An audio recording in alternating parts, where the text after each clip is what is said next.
getting internet in Costa Rica is getting easier and easier. However, if you're coming to Costa Rica so that you can enjoy all of the natural beauty, live in the peace and tranquility that most often only comes with living in remote areas, well, finding any kind of internet can be a challenge.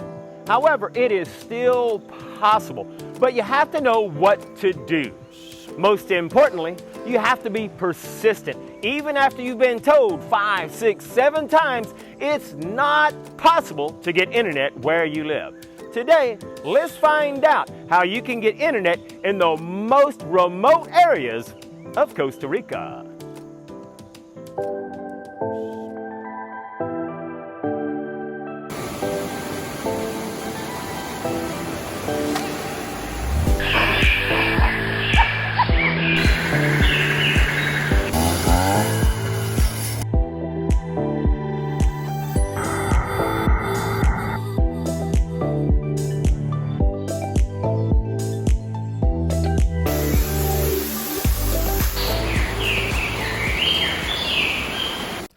All right, we are at the top of the tower, and guess what? Looks like we got us an antenna up.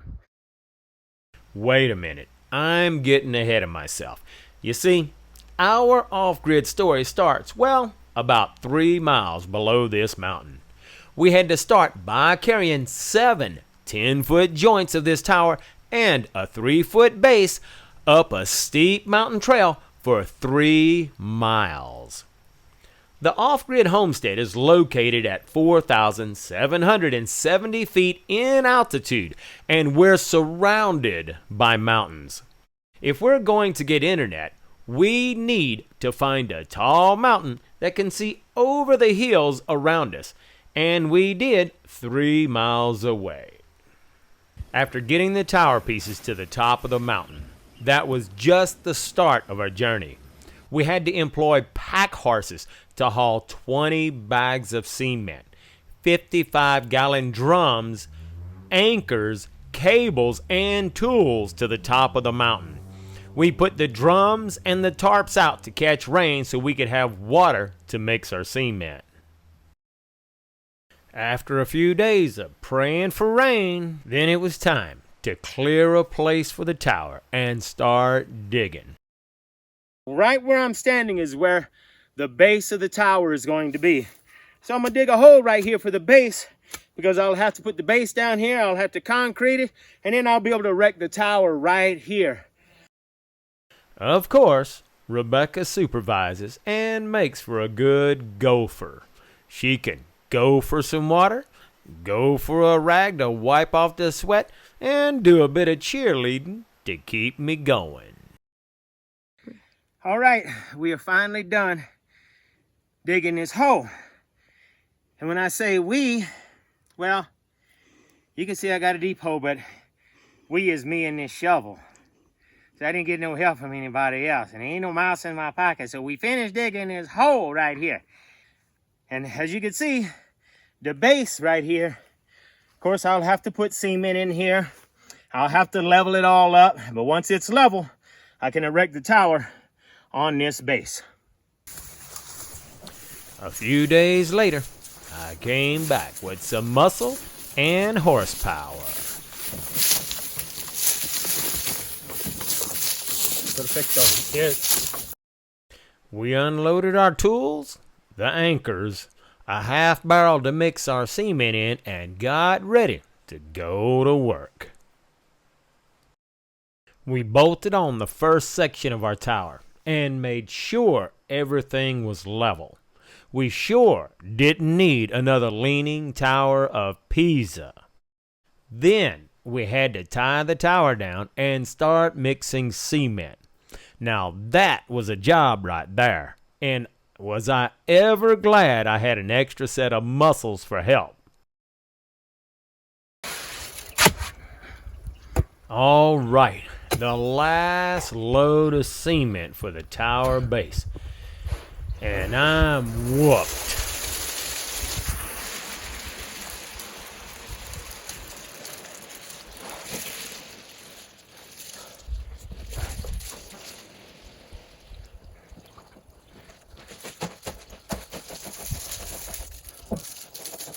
After getting cement in the tower base, we started digging 3 holes for those long black anchors.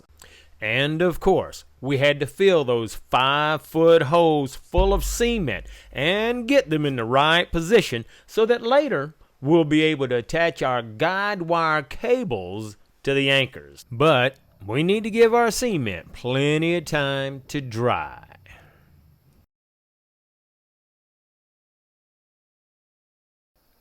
A couple of weeks later, I was able to make it back to the top of the mountain.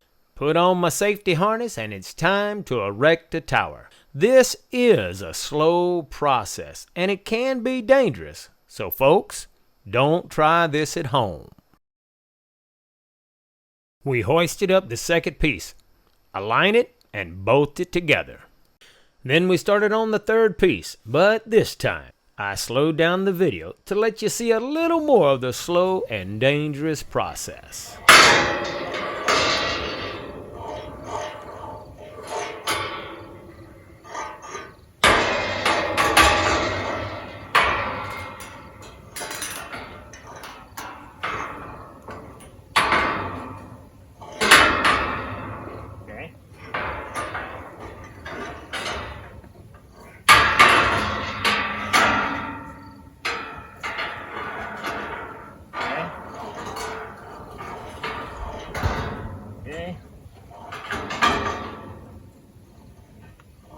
Okay, slow, slow, slow. Okay, down. Okay, come up a little bit. Okay, come down.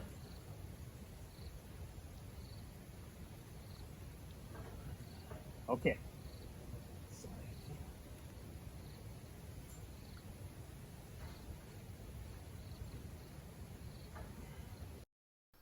As the tower goes up, we have to attach the guide wires, tighten them just enough to keep our tower going straight up.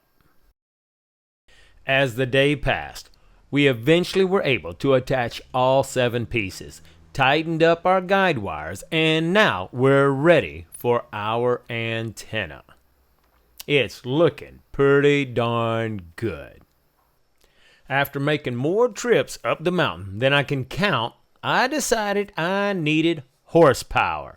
So Honey is a new addition to our family on the off-grid homestead.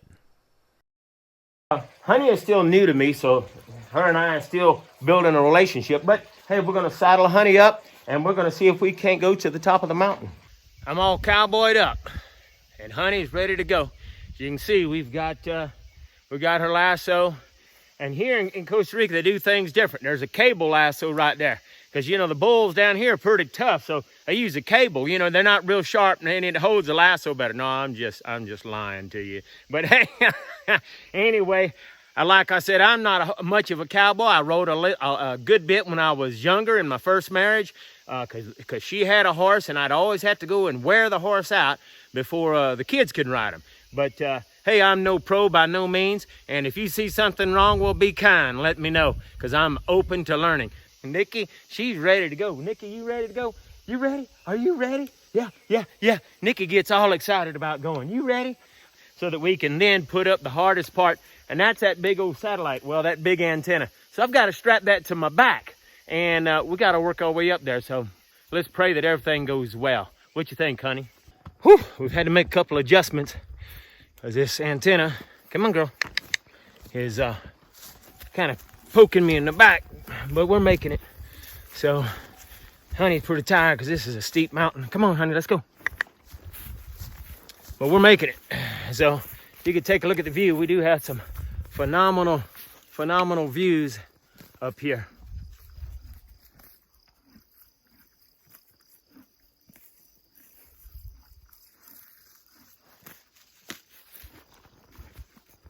Let's go. All right. If you're wondering what that is, that's at the top of the tower. That's like 71 feet up in the air. And hey, good news. It looks like we are installing an antenna. So it looks like it's up. And hopefully we have everything set correctly. If not, we gotta climb this tower again. All right, we have the first antenna up on the tower. Now that's just the main antenna that's gonna bring us internet 32 kilometers away from the Valley Tower. And we'll have to put another antenna up there, which will be called a sector antenna. And that sector antenna will then give us internet down to where the house is going to be. So as you can see, it's very cloudy now, and our view is not nearly what it was. And this is just one of Costa Rica's many cloud forests. Makes it very, very beautiful out here. Gorgeous scenery. And it just kind of cools off. But this is typical up in the higher elevations. And even here, even in the summertime, you get these clouds. So let me break it down for you so you have a better understanding of what we're doing. Our off-grid homestead doesn't have internet because it is so remote. We have to find a town that does have internet and try to send that internet signal to where we want to live. But to do that, we must have a clear line of sight. On this Google map, you can see we have a tower above our tiny house location because the tiny house is too low for a clear line of sight. But we do have a tall mountain that's 3 miles away. The tiny house is located at 4,770 feet in altitude, and the tower on the mountain above is located at 6,350 feet in altitude. That gives us enough height to have a clear line of sight to our tiny house at the off-grid homestead and all the way to our Valley Town tower location, which is 34.5 kilometers or 21.5 miles away. Our tower in the valley is only at 785 feet in altitude. But this gives us a clear line of sight, which means there's no hills, no mountains, or even any trees in the way of our internet signal. Once we're able to buy internet, install our antennas, then we'll have internet at the off-grid homestead. Okay, we're going to continue in another video where we'll install the antennas, align them, and connect the internet. Hopefully, if we do everything correct, we'll have internet at our off-grid homestead.